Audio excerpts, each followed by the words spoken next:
Está con nosotros Sabino Vaca Narvaja. Acabamos de prender las cámaras, así que pueden ir al canal de YouTube de Somos Radios de AM530. Querido Sabino, primero muchas gracias por venir. Sabemos que no solés dar entrevistas, que no hablas mucho, en realidad hablas mucho, pero no hablas mucho públicamente, así que valoramos primero el gesto que hayas venido acá, al piso, la confianza para que podamos conversar. Tenemos casi 45 minutos para conversar. Es un tema que a nosotros nos da muchísima curiosidad, que es el vínculo entre Argentina y China, China y el mundo. Primero, muchas gracias, Sabino. No, muchas gracias a ustedes por invitarme, gracias a vos, Daniel, y a todo tu equipo.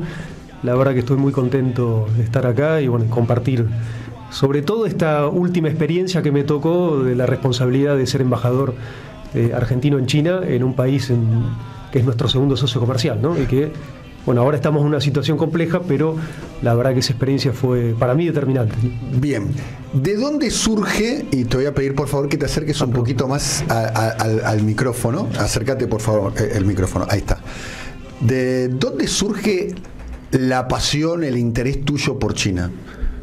Bueno, en realidad hace unos 10 años, yo soy politólogo de formación y siempre China era algo que me interesaba. Yo también hice parte de la primaria en Cuba, entonces que tenía una relación muy estrecha, y también leía todas las crónicas de China en ese momento, así que tuve un acercamiento de chico, pero después ya en la universidad también, siempre me llamó la atención. Pero hace 10 años, cuando yo termino la carrera de posgrado, empezamos a trabajar en la Universidad de Lanús con un programa específico de cooperación y el primer posgrado de especialización vinculado a China y Latinoamérica que se desarrolla en la Universidad de Lanús. Y después en la experiencia práctica, el acercamiento más concreto fue, yo trabajé con Amado Mudú en el Senado, y él, en una decisión muy interesante, Julián Domínguez presidía la Cámara de Diputados y Senado, y Amado como vicepresidente de la Cámara de Senadores, crean ellos dos una dirección de relaciones internacionales, o sea, jerarquizan en el ámbito parlamentario las relaciones internacionales. Y Amado me nombra a mí director internacional del Senado, y ahí empieza una agenda parlamentaria con China muy intensa. O sea, ese también fue mi primer acercamiento a China, porque una cosa es estudiar China y otra cosa es viajar y conocer China, bueno, y otra para mí también más determinante es vivir en China, ¿no? Como estos últimos 4 años. Desde el momento que empezaste a interesarte por China hasta este momento, y además con la cuestión de tu experiencia de 4 años representando al Estado argentino, a los argentinos en China, ¿qué cambió? ¿Qué aprendiste? Bueno, en principio, esto, ¿no? Siempre la teoría es una cosa y después la experiencia práctica para mí es lo determinante, ¿no? Uno, por formación, ¿no? Es que la teoría sin práctica no tiene mucho sentido. Y con respecto al vínculo con China, primero quiero decir que yo pienso los procesos, sobre todo con China, como procesos colectivos, ¿no? Y acá hubo un gobierno que, si bien nosotros tenemos 52 años ya de relaciones bilaterales diplomáticas, la profundización fue con el gobierno de Néstor, cuando firma con Hu Jintao la asociación estratégica, y luego Cristina en el 2014. Hu Jintao presidente, el anterior a Xi Jinping. Xi Jinping asume la presidencia en el 2013. Este es su tercer mandato. Entonces, si vos ves, fueron cambiando los presidentes de Argentina y Xi Jinping mantuvo, conoce la región como ningún presidente de China, ¿no? Y ya es el tercer periodo de 5 años que está cumpliendo. Entonces, después, Cristina del 2014 establece la Asociación Estratégica Integral, o sea, hay otro hito fundacional en la relación con China, y luego en el gobierno de Alberto Fernández, Argentina ingresa a esta iniciativa que es la iniciativa de la Franja y la Ruta, en resignificación. La Franja de la Seda y la Ruta de la Seda, que ya vamos a llegar a ese punto, que es un tema que me interesa. Pero estos son como los 3 puntos, o como los 3 hitos en la relación con China, pero marco esto porque son gobiernos peronistas, ¿no? Y obviamente la relación con el Partido Justicialista Histórica con Mao, pero en esa etapa se profundizan como nunca los vínculos con China, ¿no? Quiero preguntarte a propósito de eso. Dijiste vos 52 años de relación diplomática entre China y la Argentina. ¿Cómo fue el vínculo de Perón con Mao? ¿Cuáles son las llaves de la historia, ¿no? Los reflejos que trae la historia a propósito del vínculo entre Argentina y China y entre el peronismo y China? Bueno, entre el peronismo y China, muy buenos, ¿no? Hay cartas de Perón a Mao, hay una relación muy buena, pero de nuevo, la verdad que era una China que estaba en ascenso, emergente. La verdad que ahí de nuevo... Perón la ve, ¿no? La visión es... Perón la ve. La visión estratégica de Perón de poder ver ese camino, la verdad que fue maravilloso. Hace poco Cristina da una entrevista, a mí me tocó vivir eso en la bilateral que tuvimos con Alberto, que estaba también Axel, estaban varios funcionarios de Argentina, y Xi Jinping le manda saludos a Cristina y cuenta esta reflexión y dice, bueno, ustedes estaban más desarrollados que nosotros con el peronismo, ¿no? Nosotros habíamos visitado el Museo del Partido porque en el 2021 se cumplían los 100 años de la creación del Partido Comunista de China, y ellos armaron un museo increíble. Y claro, cuando vos ves la línea temporal, y es lo que la reflexión que le dice previa a Xi Jinping, que la recuerda en esa bilateral a Cristina, que le dice, ustedes tenían desarrollo automotriz, aéreo, de fuerza, o sea, un montón de... La década del 40, 50. Exactamente. Entonces, Xi Jinping decía, bueno, nosotros avanzamos y ustedes se quedaron, ¿no? Esa era la reflexión del presidente que le hace a Cristina, que recuerda en la última entrevista. ¿Qué representa Argentina para China? Bueno, Argentina como Latinoamérica, yo la pondría en Latinoamérica. China tiene un tema que es un país muy grande, el tercero, o si sumás el continente antártico, el cuarto en tamaño de superficie, pero tiene un problema que solo el 12% de su territorio es cultivable. Entonces, para una población de 1.440 aproximadamente millones de habitantes, tiene un tema de seguridad alimentaria central. Entonces, todos los países productores de alimentos, también con reservas de minerales y también con energía, son como geopolíticamente determinantes para China. O sea, Latinoamérica en su conjunto es un gran proveedor de alimentos, de minerales y de energía a China. China ya es el principal socio comercial de América Latina, ¿no? Y China ha ocupado en los últimos 10 años, ha pasado de estar sexto, séptimo a ser primero, segundo. O sea, te diría de toda nuestra región. El único país importante de la región que todavía no es el principal socio comercial es México. Pero México, el volumen comercial ha crecido mucho y obviamente México al estar, ellos tienen la complementariedad económica con el NAFTA. O sea, con Estados... es muy difícil. Fíjate que de los países de la región, la mayoría se han incorporado a la iniciativa de la Franja y la Ruta, pero bueno, en el caso de México, su esquema económico está en el NAFTA. O sea, no es muy difícil que se incorpore. ¿Y los chinos cuando ven a Argentina, qué ven? Primero ven un país que han tenido, los chinos valoran mucho las políticas de Estado, ¿no? Entonces ven una continuidad y después una profundización de las relaciones, como digo yo, con el peronismo, ¿no? El Partido Comunista tiene una relación, es el que conduce el gobierno en China y tiene una relación también partidaria, pero con los distintos cambios de gobierno, incluso con el gobierno de Macri, las relaciones se mantuvieron, si bien no fueron de la misma intensidad, se mantuvieron. El tema lo tienen acá con este gobierno de Milei, donde realmente para ellos es un asombro porque no pueden entender cómo, siendo China el segundo socio comercial de Argentina, el nivel de maltrato y después atravesar determinadas líneas rojas, si querés, para la política de China, como es el vínculo con Taiwán. Acuérdense que nosotros tenemos una relación histórica de apoyo mutuo del principio de integridad territorial. Taiwán, salvando las diferencias claramente, porque no es lo mismo, es las Malvinas de los chinos. Es exactamente así en términos del pueblo y del gobierno. Pasa que Taiwán es una potencia económica, ¿no? Además está el factor económico. Sí, pero... Era una colonia inglesa, ¿no? Pero tiene una economía... No, eso era Hong Kong. Hong Kong. Taiwán, acuérdense que es cuando gana la Mao y establece en el 1949 la República Popular China, el Kuomintang, Chiang Kai-shek se va a Taiwán. Y ahí establece, y la diferencia, si querés, Malvinas, es que Chiang Kai-shek o el Kuomintang dicen que Taiwán es todo China. O sea, es un reclamo inverso, ¿no? Entonces, desde 1971 Naciones Unidas reconoce el principio de una sola China. Y eso también, por eso digo, es una cuestión del sistema internacional. Y Argentina, por supuesto, como Argentina respalda el principio de integridad territorial por nuestro reclamo con la soberanía de Malvinas, es como un reclamo cruzado. O sea, pero además, Taiwán es una línea roja para la diplomacia que china. Nunca se cruzó en los 52 años de relaciones diplomáticas. Eso es muy importante. Lo cruzó Diana Mondino, ¿no? Varios, no solo la canciller. Acuérdense que el primer punto es que en el búnker de estaba la representante de Taiwán, ya una situación rara. Después hubo una donación de peluches, no, de pan dulce, ¿no?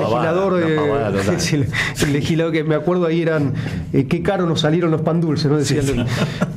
Después hubo legisladores que viajaron, después el gobernador del Chaco, Espert recibe o sea, hubo un montón de cuestiones que, claro, cuando eso vos tenés en la diplomacia china una alerta total. Es una provocación. Y además, yo creo que tiene que ver con este desorden del sistema o este desconocimiento del sistema internacional que tiene este gobierno, particularmente Mondino, que creo que es la más cercana ideológicamente del gabinete a Milei por el tema económico, pero un desorden en el tema internacional de no velar, porque en definitiva es velar por los intereses de tu reconocimiento con Malvinas, ¿no? Esto que pasó ahora en el Mercosur, de la no presencia de Milei, la no incorporación del reclamo de soberanía de Malvinas en el Mercosur, ¿no? La provocación también de Diana Mondino en la entrevista que hizo con la periodista María Laura Aviñolo, diciendo que todos los chinos son todos iguales, ¿no? Eso fue de un impacto muy fuerte, no solo en el gobierno, sino en la población china. ¿Sí? Primero, ¿cuándo lo dice? Acuérdense que ella tiene esta visita a China. Yo digo que es como que Mondino hace como una suerte de bombero, pero sin saber el manejo del fuego, ¿no? Porque cuando Milei tira agresiones, la mandan a Mondino, pero con muy poco. Lo mandan a apagarlo y lo asusa. Entonces, por eso digo que el contexto es importante. Después de ese viaje en China, con muy pocos resultados, ella viaja a Europa y en esta entrevista precisamente dice algo que es tremendo, porque aparte lo hace en referencia a la base de exploración del espacio profundo de Neuquén. Porque dice, no, es que fuimos ahí, pero viste que es difícil. Una frase, porque yo te digo, yo que viví en China, que es algo que no conocía, la diversidad que tiene el pueblo chino, yo no la vi en ningún otro país. O sea, vos tenés regiones como Xinjiang, que es una región autónoma, que son musulmanes, ni siquiera tienen los ojos rasgados. No, en Inner Mongolia las características físicas son muy diferentes. Las provincias cercanas a Vladivostok, a Rusia, los chinos son muy altos. O sea, cambia la fisonomía, y la cultura ni hablar, tienen 56 etnias. O sea, debe ser para mí de los países más diversos que conocí y yo recorrí bastante el mundo. O sea que es una frase muy poco feliz, muy prejuiciosa. ¿Cayó mal eso? Pero las redes chinas se reían de Mondino de una manera que generó furor en las redes chinas, porque es como un destrato personal, digamos, ¿no? De un prejuicio muy personal. Ahora, hay algo de las características de China, porque por ejemplo España se enoja y retira al embajador, Lula se enoja y pasa algo parecido. China parece más pragmática, tipo, se puede enojar pero van a su interés. Esa pregunta es muy interesante. China primero tiene una mirada de largo plazo. Entonces, repito, acuérdense lo que dije, en 2013 asume Xi Jinping.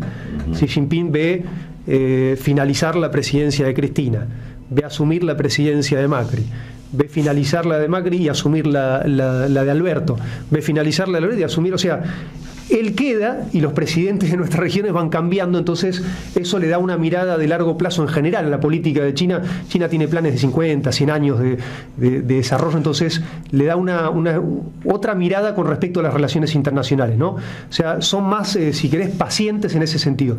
Pero la contracara de eso que contaste, que me parece interesante, es fíjate, cuando Milei agrede tan fuertemente a China o a Brasil, y cuando agrede al presidente de España, es como que recién reaccionan el tema cultural, ¿no? Como uno se dimensionó acá la cuestión, sobre todo mediática, la agresión al presidente de España, muchísimo más cuando se han dicho agresiones al presidente de China o al presidente Lula o a Petro, a Boric, tal vez mucho más violentas, ¿no? del presidente Milei. Entonces, eso también implica cómo miramos nosotros a China, ¿no? El tema cultural y cómo miramos Europa, ¿no? Y cómo nos mira China a nosotros con respecto a la cuestión de el tiempo, ¿no? Los chinos planifican casi en términos de décadas, de siglos, tiene una mirada de sí mismo milenaria sobre su lugar en el mundo, su lugar en la humanidad.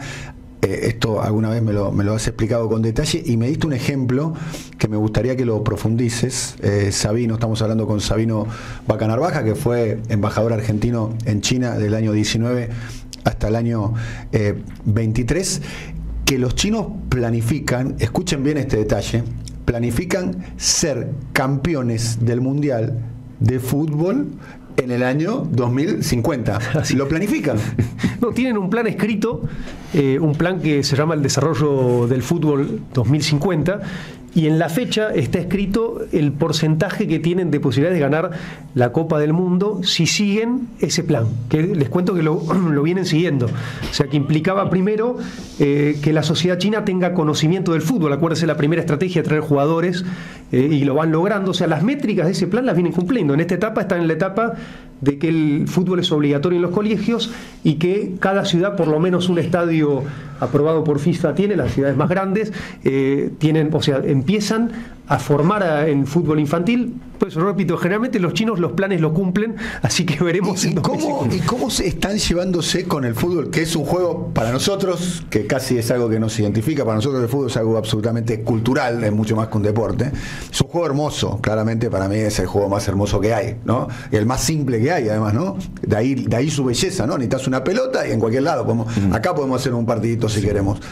¿Cómo se están llevando los chinos con eso, con la idea de que el fútbol sea obligatorio en los colegios? Bueno, yo les cuento que bajo mi responsabilidad de conducir como embajador en China, nosotros logramos llevar a la selección después de ser ganadora de la Copa del Mundo, y lo hicimos en el Estadio de los Trabajadores de China, que estaba recién inaugurado porque lo reformaron, y la marea de chinos con la camiseta de Argentina, particularmente la de Messi, yo creo que fue los embajadores ahí de Latinoamérica y la región me decía, hiciste el mejor soft power que existía, porque era una marea. O sea, hay un fanatismo, o sea, lograron el objetivo de contagiar, adoran a la selección argentina, a Messi. Bueno, después hay un episodio en Hong Kong que lo vamos a hablar, donde generó cierta cuestión, porque acuérdense que con el Inter Miami Messi no juega y la gente lloraba, y después juega en Japón. Pero bueno, la cuestión es que en general a la selección eso a los chinos le cayó bien ese guiño, ¿no? Sí, imagínate.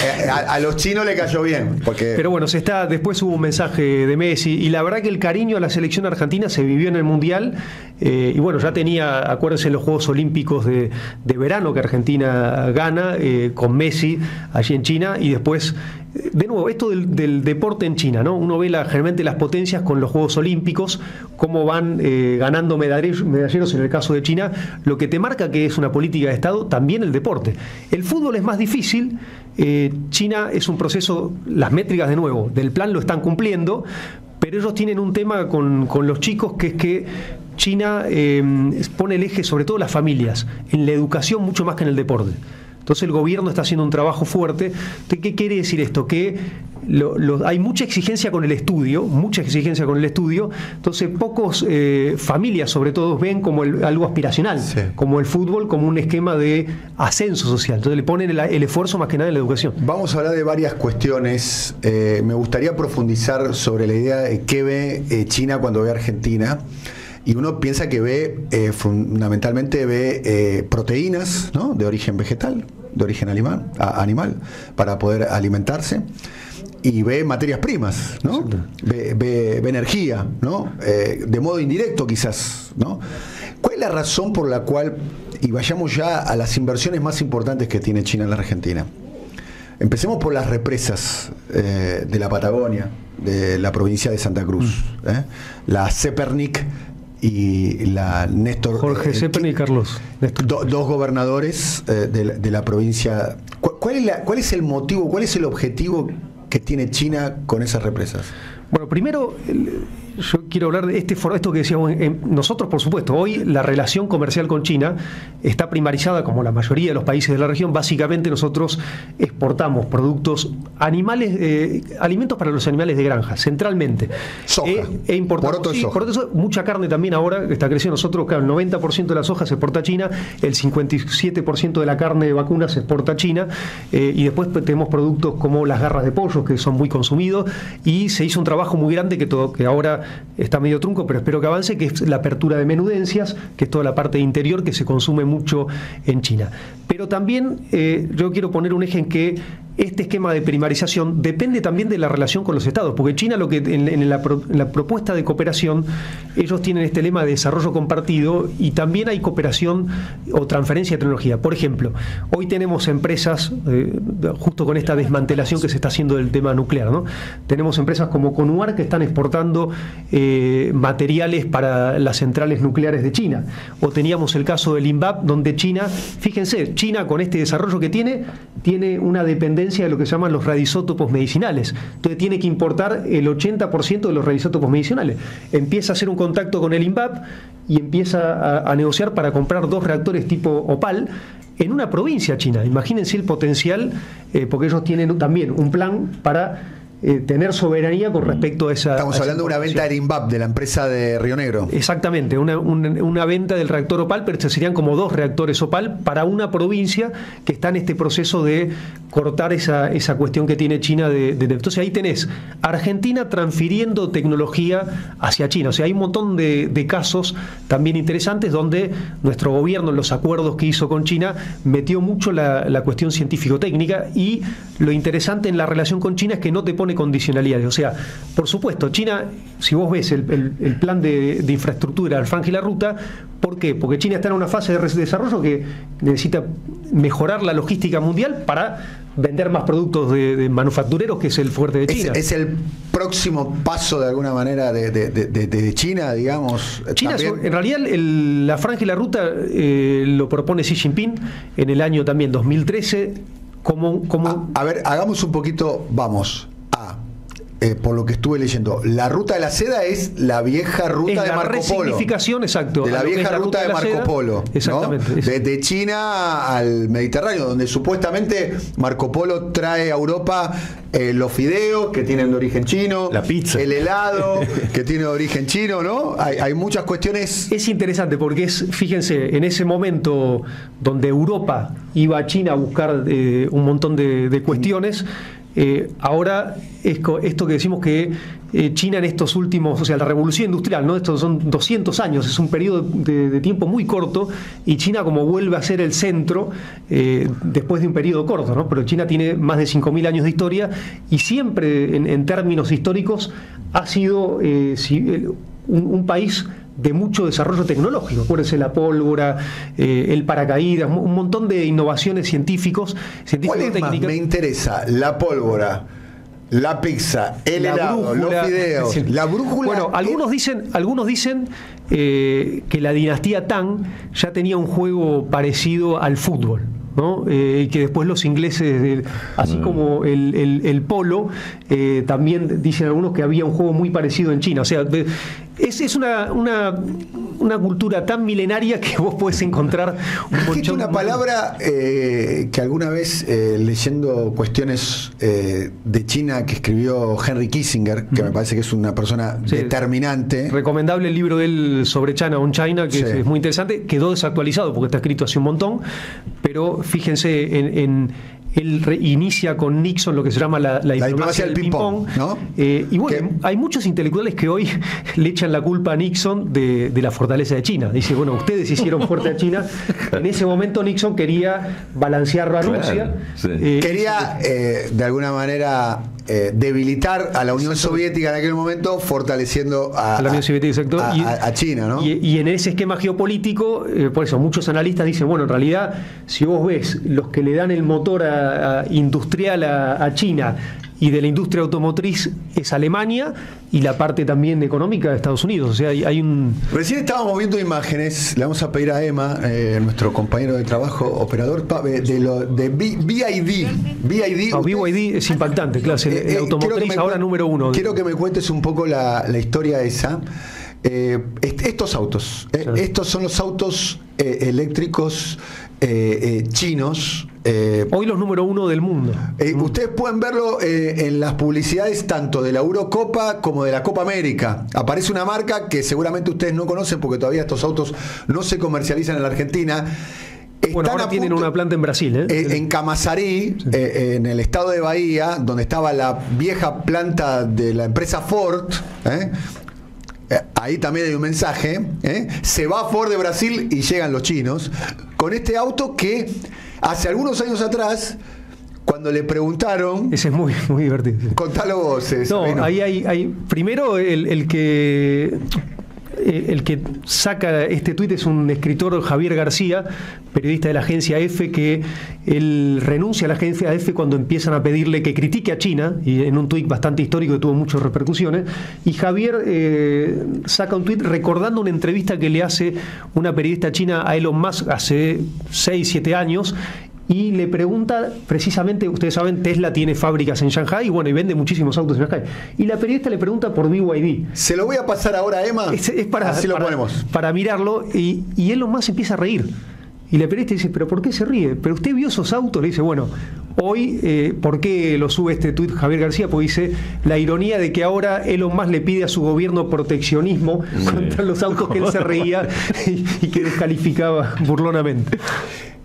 ¿Qué diferencia hay entre la ruta de la seda, que quiere replicar aquel comercio en aquel momento entre Oriente y Occidente, entre Europa y la otra variante, que es la franja de la seda? ¿Cuál es la diferencia entre uno y la otra? Tienen muchos temas en común, pero bueno, son diametralmente diferentes, porque acá lo que plantea esta iniciativa es básicamente, primero, un poco de historia. El primer eje de la franja y la ruta es conectar Eurasia.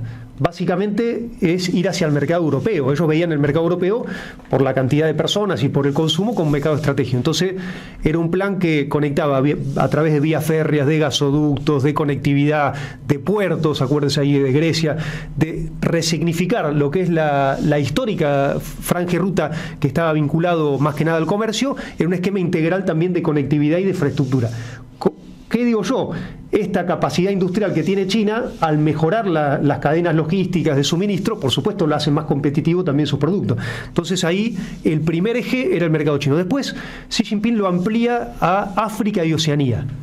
Y ya el último paso es a América Latina, por lo que ellos llaman la ruta marítima de la ruta de la seda, ¿no? Porque también hay historiadores que ahora han descubierto que 70 años antes que los portugueses, los chinos habían recorrido casi todo el mundo en unos barcos 3 veces más grandes de porte que los españoles o los portugueses. O sea, es interesante también en la historia esto que se lo mediante G, y que está, bueno, hay muchos libros que relatan sobre esto, pero claro, como China no tenía una vocación ni colonial ni expansiva, porque ya se sentían un universo en sí mismo por el tamaño, lo que hacen es intercambio. Entonces hay muchas cosas culturales y culinarias interesantes. Hay algunas cosas que me gustaría subrayar.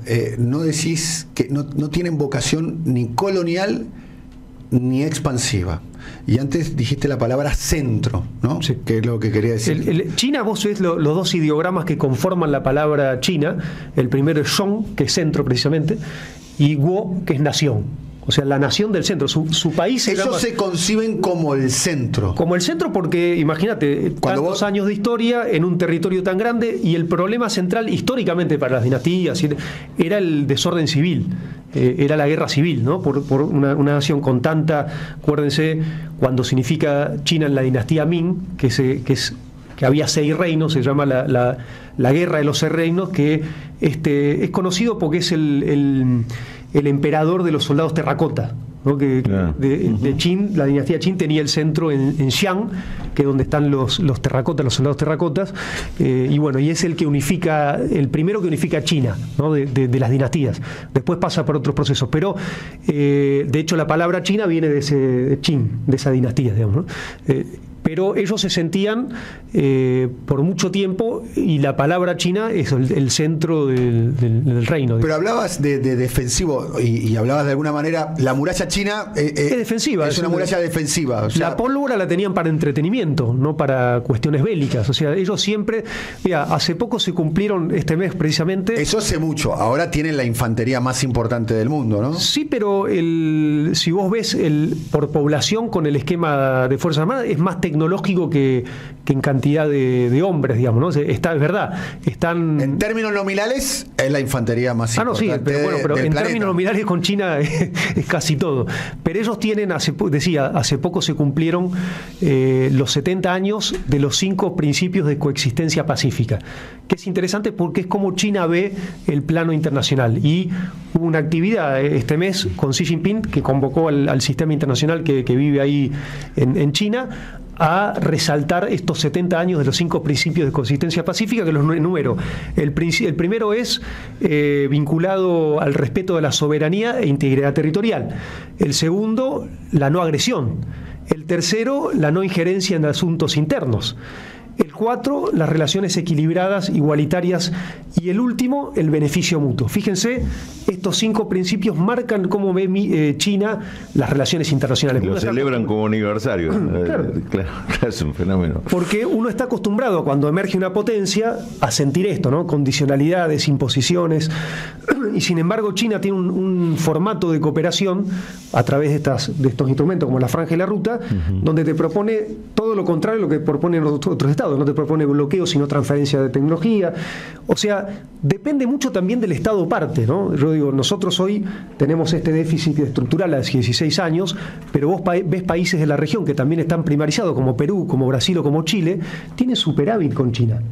Básicamente eso por la minería. Por la minería. Por la minería, ¿no? La Argentina tiene un potencial enorme. Sí, también. Pasa que la Argentina tiene unas licencias sociales con respecto a la explotación minera que Chile no tiene y que Perú no tiene, para dar un ejemplo, ¿no? Está bien, pero Bolivia las tiene y sin embargo está creciendo mucho. Y Argentina está creciendo también eso, porque nosotros tenemos la ventaja de que tenemos un mineral que es el litio, hablando de BYD, de lo que es la electromovilidad, que tiene un proceso semi-industrial, no es tan extractivista como otro. O sea, tenés que armar con una cuestión química, y ahora hay tecnología que también no te consumen tanta agua. O sea, y por supuesto, nosotros que cuando venían las inversiones chinas, ¿qué le pedíamos? Hablábamos con YPF Tech, YPF Litio, y le decíamos, bueno, firmen. De nuevo, depende mucho del Estado y la propuesta de Estado. Si vos tenés un Estado como ahora el RIE, dice, bueno, llévense los recursos sin casi ninguna contraprestación para Argentina, es una situación. Ahora, nosotros le hacíamos que firmen convenios y que tengan un plan de industrialización. O sea, nosotros les pedíamos, perfecto, el litio está perfecto, pero nosotros queremos que acá cadena de valor agregada, baterías tal vez no podemos hacer, pero sí celdas de litio. Un componente y además, Argentina tiene una particularidad con respecto a los otros países que tienen litio, que tenemos industria automotriz. O sea, imagínense, podríamos tener también la cadena de la electromovilidad, porque también tenemos cobre. Los autos eléctricos usan de 7 a 8 veces más cableado de cobre que los de combustión. Entonces tenemos litio y cobre. Y tenemos una industria automotriz que está entre las 10 mejores del mundo. Por eso, o sea, tenemos ahí un potencial con respecto a la electromovilidad muy interesante, que podríamos trabajarlo, por ejemplo, con China, porque China tiene esto, que tiene toda la cadena de la electromovilidad, porque ellos han hecho un plan muy fuerte con respecto al tema de políticas ambientales. Tienen este plan de 2030 reducir a la mitad la emisión de carbono y 2060 la totalidad.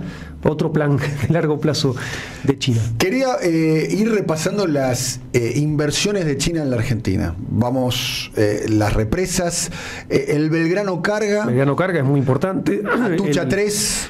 Eso es también sumamente importante. Bueno, si uno es una ve, central acá vamos a hacer, ya hice una reivindicación a Amado. Si uno ve la mayoría de los proyectos estratégicos, vos tenés lo que se llama el DESE, que es un diálogo de acuerdo estratégico donde vos firmás con China las obras que querés con financiamiento barato. ¿Qué es lo que te da China? Es un financiamiento muy barato para construir esto, que en definitiva también son vectores para tu desarrollo. De nuevo, un tipo de cooperación donde vos también definís qué obras hacer, como las represas, energía, como nuestra cuarta central nuclear, Atucha 3.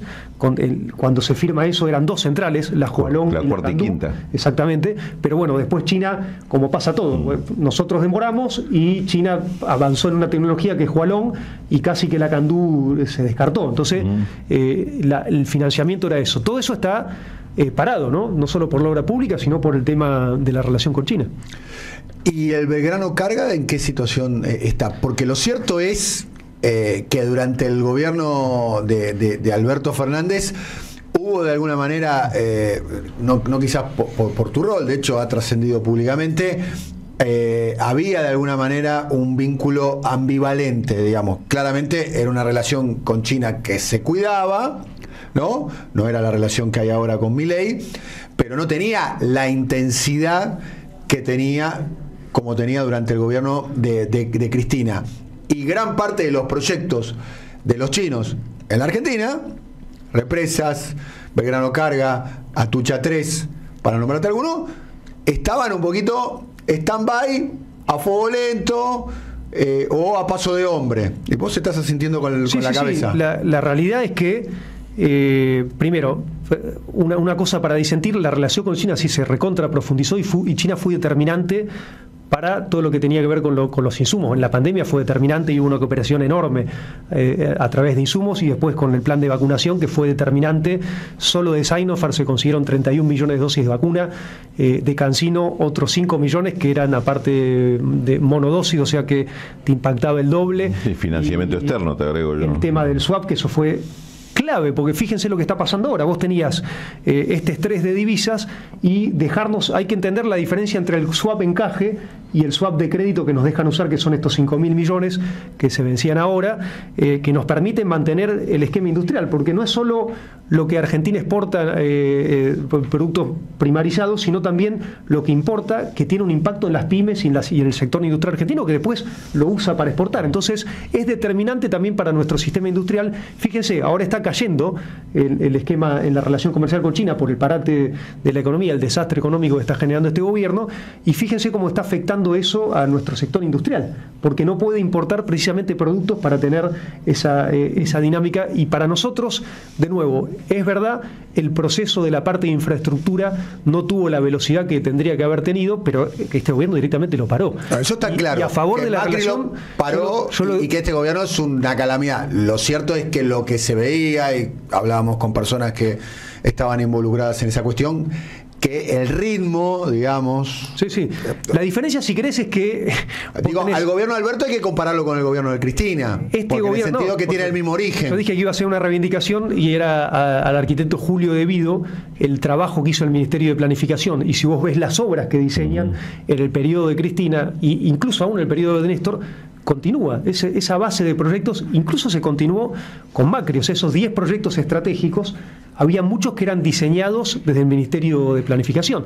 Yo digo, me parece muy importante el tema del consenso, políticas estatales con China con respecto a financiamiento de obras que son claves. O sea, en su momento me acuerdo que Alemania discutía el tema de las centrales nucleares. Ahora está hasta Greta Thunberg diciendo vuelvan las centrales nucleares, porque es el eje para la lucha contra el cambio climático, emisión limpia y sostenible. O sea, imagínense lo que perdimos nosotros de tiempo. Y de nuevo, el contraste con este gobierno, por supuesto, es atroz. Ha desarticulado el esquema nuclear de Argentina, incluso el CAREN, ¿no? que era un proyecto que también que tenía, de nuevo, esta presión de Estados Unidos permanente. Yo en un momento decía, medio en broma, decía, en algún momento van a decir que exportar soja es un problema geopolítico, ¿viste? Porque no podías hacer 5G, era un esquema geopolítico. El tema de industrializar el gas para generar urea, no, era un puerto en Tierra del Fuego. El tema de los aviones, que tecnológicamente estaba mucho más viable de China, era todo un problema. Cualquier cosa que hacías con China era un problema geopolítico. Entonces, claro, la soja no, porque Estados Unidos les exporta mucha soja a los chinos, así que eso nunca va a ser un problema geopolítico. Y además, la relación entre China y Estados Unidos es una relación económica muy intensa. Cada uno son el principal socio comercial, cada uno, de China a Estados Unidos y China. La diferencia está en Estados Unidos. Estados Unidos ha elegido como rival estratégico a China, y si lo ves para Estados Unidos, está bien, porque las antípodas de lo que Milei profesa están en Trump. Trump hace proteccionismo, nacionalismo, y dice, bueno, ahora la globalización dejó de ser funcional para nosotros, vamos a romper la globalización. Acuérdense cuando asumió Trump, rompe el Tratado Transpacífico con Abel de Japón, Y paradójicamente el que toma esa política de globalización es China por su fase de desarrollo. Sí. Pero se da esta situación. La diferencia, si querés, es que el desarrollo que propone China no es el que proponía Estados Unidos, es diferente. Te permite a vos esto, diseñar y generar infraestructura. En definitiva, lo que tenemos que mirar en la relación con los países es el interés nuestro. Yo detesto esto que dice, no, Argentina tiene lo que necesita el mundo. No, Argentina tiene lo que necesitan los argentinos y está en nosotros ver los vectores de desarrollo para después integrarlos inteligentemente con las necesidades del mundo, pero tiene lo que necesita. ¿Qué ve Estados Unidos cuando ve a China como competidor geopolítico? Que claramente estamos viendo, dicho sea paso, que Latinoamérica es un territorio de esa disputa, ¿no? Sin dudas, ahí por eso el que pierde en esta relación comercial principalmente es Estados Unidos. Esta posición donde, pero claro, para mí lo ven tarde. Yo igual no subestimo a Estados Unidos porque me parecen que han tenido esto es una teoría que la acuño a mí, ¿no? O sea, cuando Trump trata de hacer el desacople por vía pacífica, ¿no? Acuérdense que le pedía a las empresas vuelvan. La relocalización. Entonces, que se llamó a grandes modos el desacople, ¿no? Pero las empresas, ¿qué le decían, no? Por ejemplo, Apple le decía, pero ni loco, yo ahora en China tengo 400 millones de sectores medios, el doble de Estados Unidos, y donde más vendo celulares en el mundo es en China. ¿Cuántas personas? Lo mismo le decía Tesla, lo mismo. O sea, cada empresa que querían relocalizar devolvía. Por favor, necesitamos que digas el dato de cuántos chinos y chinas se incorporan a la clase media por año. No tengo el dato por año, pero ellos tienen, podemos hacer el cálculo. Ellos ahora son alrededor de 400 millones de sectores medios y planean en 10 años duplicarlo, o sea, llegar a 800 de nuevo. China cumple los cuadros, tenemos acá un economista, puede ayudarme el Rulo con el dato por año, pero es un crecimiento realmente exponencial, y de eso tienen, como decía apenas llegué, 50 millones de millonarios. O sea, claro, una Argentina y más de millonarios. Hoy, ellos están en un proceso, acuérdense que se llamaba el crecimiento a tasas chinas, y China está ahora en un proceso de desarrollo que ellos llaman desarrollo de calidad. ¿Qué quiere decir esto? Que no haya tanta concentración, ¿no?, de la riqueza. Entonces están llevando una política más, por eso digo que planean duplicar los sectores medios, de lo que ellos llaman sociedad modestamente. Es un 8 o un 10% por año. De 400 le están agregando 40 millones por año. 40 millones. Claro. 40 millones, casi una Argentina por año que se incorpora a los sectores medios. ¿Qué pasa con eso? Que cuando vos tenés semejantes sectores medios, cuando vivís en China te das cuenta, por ejemplo, China es el país que más consume café en el mundo. Ajá. Una sociedad apegada al consumo del té, culturalmente. Sí. Son los que más consumen té, porque claro, se ponen de moda también cuestiones. Al cambiar los patrones de consumo. Claro, esto que pasa con el turismo, o sea, ellos consumen en las grandes tiendas de Europa, o sea, son el primer turismo emisor del mundo, el que más gasta promedio por día en el mundo. Imagínense ahí el terreno que tiene Argentina. ¿Y cuáles malestares internos hay? Porque alguna crisis, algunas tensiones debe haber. Bueno, la crisis, las sociales, yo digo que es el desafío que tiene China, es cuando no hay un crecimiento tan acelerado. Por ejemplo, a mí me pasó de vivir en la pandemia. Acuérdense que China tuvo 3 años bloqueado. Imagínense 3 años, si acá se asustaron con la pandemia. Bueno, en China, aparte era como digo, cerraron un hotel, ¿no? Pero claro, la verdad, yo llegué con mi mujer y mi hijo, nos separaron. Pero claro, se cumplía a rajatabla, venían y te tomaban la temperatura 2 veces. Te abrían la comida, te daban la comida. Yo que aún así fui bastante dinámico en China y recorrí muchas provincias, me habré hecho, no sé, 1500 PCR por los controles. O sea, vos tenías también, usaba mucho la tecnología para el control, y bueno, y eso generó 2 cosas. Sí. Una recesión económica que todavía le están sufriendo, sí, porque fue un impacto muy fuerte ese cierre, y protestas sociales. Por eso se dice, no, que no hay. Entonces, el desafío de China, para mí, en términos de largo plazo, es si no tiene crecimiento. Porque, ¿cuál es la homologación que tiene el pueblo chino con la conducción del Partido Comunista? Que cada día está mejor. Es un poco lo que le pasa a muchos países occidentales, ¿no? Que si tu condición de vida no cambia para mejor, y vos vas a empezar a criticar tu sistema. Esto le pasa mucho a la sociedad china. Fíjense que el Partido Comunista de China es chico para la escala de China, de nuevo, son 96 millones de afiliados, pero para 1.440 millones de personas es un partido de conducción de cuadros, que es muy difícil acceder. ¿Qué quiero decir con esto? A la mayoría de la gente no le interesa mucho la política, pero sí le interesa que esa conducción los está llevando a un buen camino, que los planes se respetan y que están cada día mejor. Ese es el punto para mí central de homologación. Obviamente, cuando si querés, contrato social no se cumple, como en estos 3 años, que igual dicho sea de paso, ¿por qué se cierra China así? Y principalmente por los adultos mayores. Los adultos mayores de China, que son una institución muy respetada, no creen en la medicina científica. Usan mucho la medicina tradicional, porque es algo que se usa históricamente. Entonces no querían vacunarse. Entonces la apertura de China implicaba que podían morir muchos adultos en el proceso, y los adultos son una institución muy importante para China, porque viven en la casa de la familia, se cuidan a los hijos. Es un valor sumamente importante ser adulto mayor en China, y el impacto que iba a tener social era muy grande. Por eso tomaron esa decisión, pero les trajo esta situación, que una cuestión económica. Aún así, en 2020 fue el único país que creció al 2%, pero bueno, estábamos hablando que estaba acostumbrado a crecer al 6, al 7, entonces esa dinámica del crecimiento que China ahora va hacia ese desarrollo de calidad, de decir, bueno, tal vez no crecemos a tasas chinas, pero crecemos de manera más equilibrada. Entonces China hizo este programa de erradicación de la pobreza para descomprimir las ciudades, y erradicó la pobreza estructural en 2021 gracias a este programa. Para ir terminando, quiero preguntarte por la figura del presidente chino, de Xi Jinping. ¿Qué puedes decir? ¿Qué características tiene Xi? Bueno, primero es una persona que conoce mucho Latinoamérica. Los líderes en China tienen una cuestión particular, que ellos, el Partido Comunista los hace gobernar distintas provincias, y a vos te evalúa el partido más por cómo gobernás una provincia pobre que una provincia rica, pero van rotando, y eso le da mucha experiencia en la práctica. O sea, para llegar a ser presidente en China vos tenés que haber gobernado varias provincias. Por ejemplo, el caso de Xi Jinping, de las últimas fue Fujian. ¿Por qué es importante? Fujian si vos ves la migración china en Argentina, el 90% son de la provincia de Fujian, particularmente una ciudad que es Fujian, donde en realidad es una provincia que tuvo mucha migración en el mundo. Y acá en los 90 hubo una corriente migratoria muy grande de Fujian. Entonces yo creo que primero él haber sido gobernador de Fujian tiene una conexión con Latinoamérica, particularmente con Argentina personal, y creo que es de los presidentes chinos que más conoce nuestro país, y después que es fanático del fútbol, entonces tiene una conexión. Hay 2 selfies nada más conocidas de Xi Jinping, una con el Kun Agüero, que la saca del Kun Agüero, y otra que se la saqué yo en la última cumbre de la Franja y la Ruta. Son 2 argentinos, pero tiene que ver con el fanatismo de Xi Jinping del fútbol, ¿no? ¿Qué características tiene como líder, Sabino? Bueno, es una persona que es muy preocupado por su población. Cariñosamente le dicen Xitata, como si fuese tío Xi. Ha hecho una campaña muy fuerte. Si querés, los estándares de Xi Jinping son la erradicación de la pobreza, que eso se ha acelerado en el gobierno de él con este programa que de nuevo tenían este plan de desarrollo de la pobreza estructural, sacar la pobreza estructural, que lo cumple en el 2021, justo en los 100 años del partido.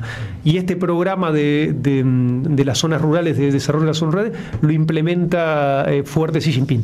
Después Xi Jinping hace un tema muy fuerte también contra la corrupción en el partido, elevando como la vara moral, y mete preso mucha gente del partido con casos de corrupción, y eso le genera también mucha popularidad, ¿no? Y después la visión estratégica, ¿no? Si vos me decís hoy los líderes regionales, las propuestas que tiene Xi Jinping, mundiales, las propuestas que tiene Xi Jinping y las que proponen Naciones Unidas, las últimas 3 son Iniciativa de Desarrollo Global, Iniciativa de Seguridad Global y Iniciativa de Civilización Global, tienen una mirada, si querés, muy parecida a las bases de medioambiental, de desarrollo compartido, de multilateralidad. O sea, es muy interesante la propuesta de China en el contorno del sistema de Naciones Unidas. El motivo de la visita de Sabino, que te agradecemos mucho, y gracias por todos los libros que nos trajiste, el presente, fundamentalmente. Este sobre todo, que lo vamos a mostrar acá y lo pueden ver, que es El Eternauta. En mandarín, sí. De Oesterheld, en mandarín. Fue un trabajo muy fuerte de la familia Solano López y Oesterheld, que por supuesto la embajada también ayudó, y la verdad que un orgullo poder... Es una edición hermosa, además. Sí, hermosa. ¿Sabés mandarín, Sabino? como digo, y tien. Es muy difícil hablar fluidamente, pero bueno, yo como digo, siempre trato de aprender, y una de las cosas que hice cuando llegué a China era, bueno, tengo que descubrir cuál es la marcha peronista de los chinos. ¿Y la encontré, y bueno, es un caso, una cuestión de color. En la cumbre bilateral con Xi Jinping, cuando termina, yo le digo un estribillo de esta frase en mandarín a Xi Jinping. Que es Meiyo Gong Shandan, Shomeiyo Xinshongguo, que en realidad es cantado, que sin el Partido Comunista no existiría la nueva China, que yo la escuché cuando estaban celebrando los 100 años del partido en Plaza Tiananmen, que lo cantaban, lo repetían, y digo, me parece que es por acá. Cuando se la digo a Xi Jinping en mandarín, la reunión había sido, bueno, tranquila, muy interesante. Sacó los trapos. No, se empezó a reír, lanzó una carcajada y me felicita, todo en mandarín. Claro. Porque a mí me pregunta, ¿qué le dijiste? Bueno, sí, claro.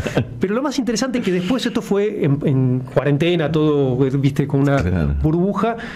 Después los chinos editaron esa parte del saludo y la suben ellos a las redes de Taoyin, que es el TikTok chino, y de repente yo tenía a las horas, no sé, 46 millones de likes. Entonces, me hice uno de los embajadores más famosos de China gracias a esta frase. En la edición final busquémoslo y lo vamos a poner, si lo tenés. Va a haber un encuentro, el motivo de la visita de Sabino, que la verdad que te agradecemos mucho que hayas venido, la verdad que disfrutamos mucho de la conversación, aprendimos mucho, la verdad. Sabemos que además que no solés dar entrevistas, así que valoramos también el gesto de confianza. El motivo inicial es que ahora en estos días se está llevando un encuentro de sinólogos, de expertos en China, de América Latina, el primero que se va a hacer aquí, y uno de los promotores es Sabino, así que me gustaría que usemos los últimos minutos para que cuentes esto. Muchas gracias. Sí, en realidad es el primer encuentro latinoamericano de sinólogos, son especialistas en China, que se hace acá en Argentina con 13 universidades nacionales, esto es importante, y con 2 universidades también nacionales chinas. Las 3 promotoras, organizadores, es la Universidad de Buenos Aires. Agradecemos al rector, al vicerrector Yelpi, a Jacobiti y a Patricio Conejero, que es el presidente del Instituto Confucio, a la Universidad de Lanús, que es la primera universidad que hace el posgrado, que está el rector Daniel Bosani, bueno, y Camila Kian, que es la coordinadora del posgrado, y la Universidad de José Cepaz, el rector Darío Kuczynski, que yo un gran agradecimiento enorme a los rectores que apoyaron esta iniciativa, y también al resto de universidades que están apoyando. Para mí es fundamental volver al debate de ideas y discutir China y profundizar en este conocimiento mutuo y tener una mirada latinoamericana. Porque uno de los problemas que tenemos con China es que tenemos miradas compartimentalizadas, y China es un gigante que merece por lo menos discutir espacios regionales, por lo menos de... Sí, y poca comprensión de este lado, ¿no? De la importancia. China tiene hace varios años un libro blanco de América Latina. O sea, él tiene diseñado su política. Y nosotros no tenemos nuestro contraparte de un libro blanco sobre China, y discutimos las relaciones o los planes de infraestructuras bilateralmente, y yo creo que es necesario discutirlo de manera regional. Esta es una manera también de subsanar estos prejuicios, generar conciencia del tipo de actor que es China, conocimiento, es con espíritu crítico, y están convocados, bueno, vienen de muchos países de Latinoamérica. ¿Cuándo se hace eso? Se hace el lunes 15, martes 16 y miércoles 17, el lunes en la UBA, en la Facultad de Económicas. Ahora vamos a poner ahí en las redes toda la dirección. Se busca primer congreso de sinología latinoamericano, el segundo día es en la Universidad de Lanús, y el tercer día es en la Universidad de José Cepaz, que también quiero agradecer al rector Darío Kuczynski, porque él está proponiendo hacer la primera maestría. Hay muchos estudios posgrado, pero esta sería la primera maestría en vinculación con China, que me propuso dirigirla a mí, así que estoy muy agradecido. Ahí lo estamos viendo, el Congreso de Sinólogos de América Latina, está en mandarín, para aquellos que sepan mandarín, claro. En el cierre vamos a tener la participación también del gobernador de la provincia de Buenos Aires, Axel Kicillof, que también es muy importante. La provincia tiene un vínculo muy fuerte con China, así que estamos muy contentos de poder hacer este evento, convocando con universidades nacionales en un momento donde se les recorta el presupuesto. Me parece es importante. Yo siempre, ahora volví a la parte académica y trato de devolver todo lo que me dio la universidad, y esta es una manera también de volver a discutir ideas y discutir nuestro desarrollo regional. Gracias, querido Sabino, realmente muy buena entrevista, te agradecemos mucho, gracias por los regalos y mucho éxito en este encuentro. Te vamos a invitar otra vez porque me quedo corto, sí. Tenemos muchas cosas para preguntarte. Quería preguntarte por el BRICS. Para mí lo de los BRICS es lo que yo más padezco, porque fíjense lo que está pasando ahora, ¿no? Lo que más padecemos todos. Los BRICS convocan a dejar de usar el dólar en 3 años. Es muy interesante, no hablamos de la parte de intervención. Pero podés venir dentro de un par de semanas, ¿te parece? Y profundizamos. Fin de este mes estoy publicando mi último libro sobre China, con prólogo de Dilma Rousseff y de Cristina Fernández, así que puede ser ese también. Todos los gustos.